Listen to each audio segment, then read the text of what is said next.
This video was brought to you by my supporters over on Patreon, and a special thank you to Bella Admire and Dagmar for donating £10. Merry Christmas everyone, and welcome to my Game of the Year Awards. I'm doing it a little bit differently this year. I don't want to have a Game of the Year this year, partly because I couldn't think of a game that really shone above all the rest in such a way that I'd be able to say, this is my Game of the Year, and partly because I haven't been playing many games this year, which means this year's awards video might be a bit shorter. The other thing I'm doing differently is I haven't written it this time. I usually write these and then just read the script, but I'm ad-libbing and I just have the games in a list, in a document on my other screen, and I'm just going to be ad-libbing those because I think it might be a bit easier. And I'm running late on making this video because I've been really sick and I'm just getting over it now. The first award for tonight is the Better with Friends award. This award goes to the game that, well, quite frankly, is the best multiplayer experience. Think Warframe, or, as is the winner of this award, Helldivers 2. I've been playing a lot of Helldivers 2 with my fiancé lately. I'm recording this in January, by the way, because I'm very late on this. And we've been playing a lot of it together. We've just been going in, having a blast, going out, sometimes literally having a blast. Once, we were just wandering through an icy planet, and an enemy ship shot a nuke without me realizing, and I ended up halfway across the map, and Magnus absolutely died laughing. When it first came out, I played a lot of it with my girlfriend Bella, who I had a blast with, but I mostly fought bugs. These days I mostly fight bots, and with the new update just coming out, now's the perfect time to get into it, in my opinion, although the amount of premium war bonds currently available in the store is daunting.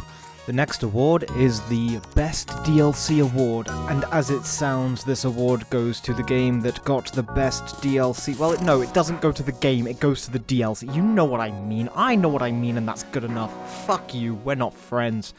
Anyway, yeah, this award goes to the best DLC of the year. Funnily enough, I've only played one DLC this year, and as the rules state, this has to be something I've played. It's Shadow of the Erdtree. It couldn't be anything other than Shadow of the Erdtree. Which unfortunately means that I'm going to have to somehow get footage of me playing Shadow of the Erdtree in the next 2 days, because I never recorded any of it, because I'm stupid and didn't plan ahead. And I don't play Elden Ring much anymore, because I beat Shadow of the Erdtree and was like, oh god, I need a break from Souls-likes, because it was really difficult.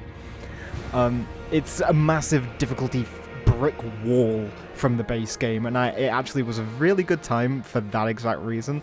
A lot of mechanics that I wasn't sure how they work, like I still don't quite know how to beat those big fiery boys that just appear on the map. But yeah, this DLC absolutely kicked my fucking teeth in, and I had just the greatest time getting to know the pavement as it stomped my head against it over and over and over and over and over.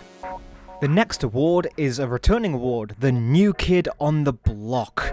Oh, this award always goes to the best new roguelike, and you may be expecting something very specific. Don't worry, it's coming, but it's not that. It's Peglin. The award goes to Peglin. Fuck you, I make the rules. Peglin is amazing. It's an adorable little game where you play as a goblin, slash Peglin, because that's what they're called, and you basically just play Peggle in a roguelike. Like, it's a Peggle roguelike RPG. Peggle. It's Peggle. It was gonna get an award. It's Peggle. I was gonna find a way to give a game that was essentially Peggle an award. I fucking love Peggle, and I love Peglin. I have the best time playing Peglin. What the hell happened to my voice? It's fine. Don't worry about it. I'm having a time. But no. Peglin's great. Yeah, you have to, like, Slay the Spire style, run yourself down a map and defeat enemies by, bouncing different types of balls off pegs to increase your damage to drain their health. It's really fun, and I fully recommend you play it, and it deserved a Steam award, quite frankly. It deserved most innovative gameplay. I'm actually really annoyed that, fucking Wukong, whatever the fuck, won 3 awards in that, but that's a rant for a different day. The next award is the Beautifully Horrifying award, and it goes to the game that, well, it's in the name, isn't it? It was amazing and caused me a little bit of existential dread. Now, it's actually a version of Warm and Fluffy with a side of dread, but there's nothing warm and fluffy about the game I'm about to give this award to. It's Slay the Princess, specifically the Pristine Cut, because that came out this year, and I wanted an excuse to give an award to Slay the Princess, because I played it a year late.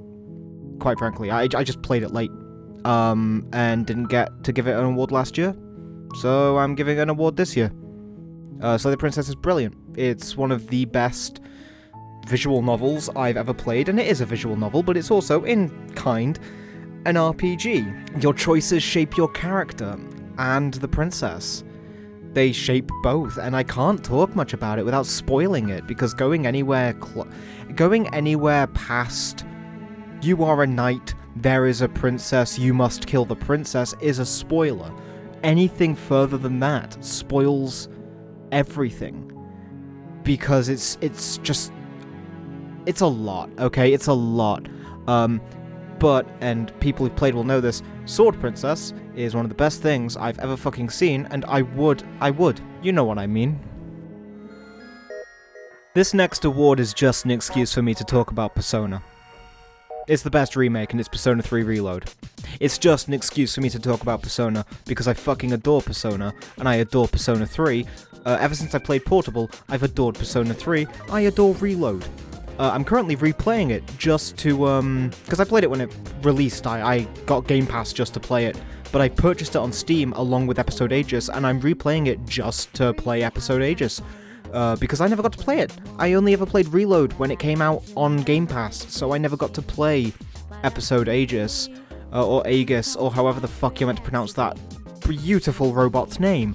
It is a game all about grief, and it came at a time when I was still processing a lot of grief. At least Portable did, like Persona 3 in general, for me. Came to me when I was still processing a lot of my grief, and it really helped, and it helped a lot for me to kind of process that a lot better, and get back to my normal self. And for that reason, Persona 3 will always have a place in my heart. And Reload looks gorgeous. I'm sorry, it does. Reload looks absolutely fucking gorgeous, and I know that looks aren't everything, but in Persona, you have two things, story and graphics. Let's be fucking real, the gameplay is hardly pushing the boat out, and it looks amazing.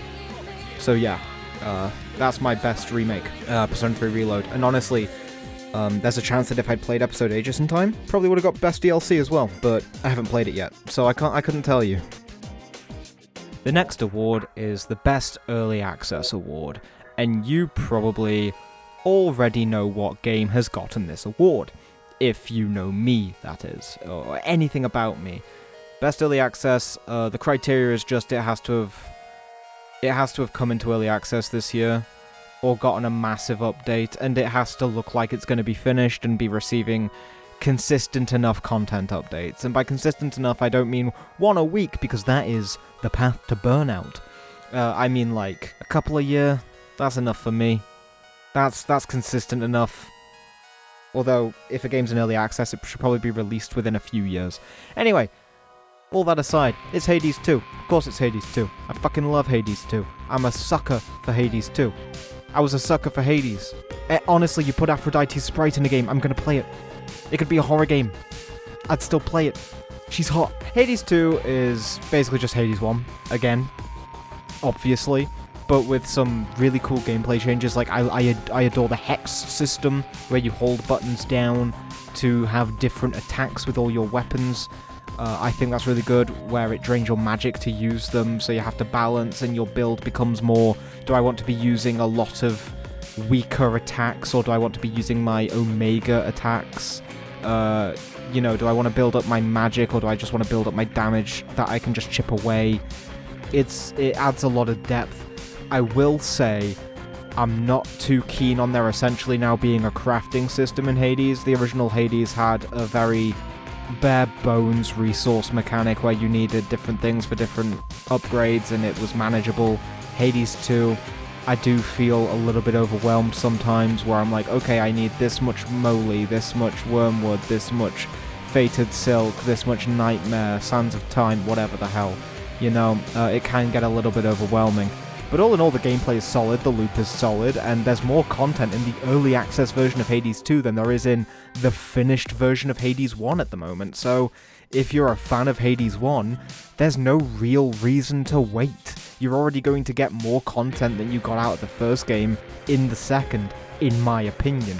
So maybe pick it up. It's really fun, and that's why it gets the best early access. I have a confession to make. Earlier, I did two things. I wished you a Merry Christmas, Happy Christmas, or whatever the fuck I said. And I'm sorry, but I missed Christmas. I'm really sorry. I got sick. In December, and I missed Christmas.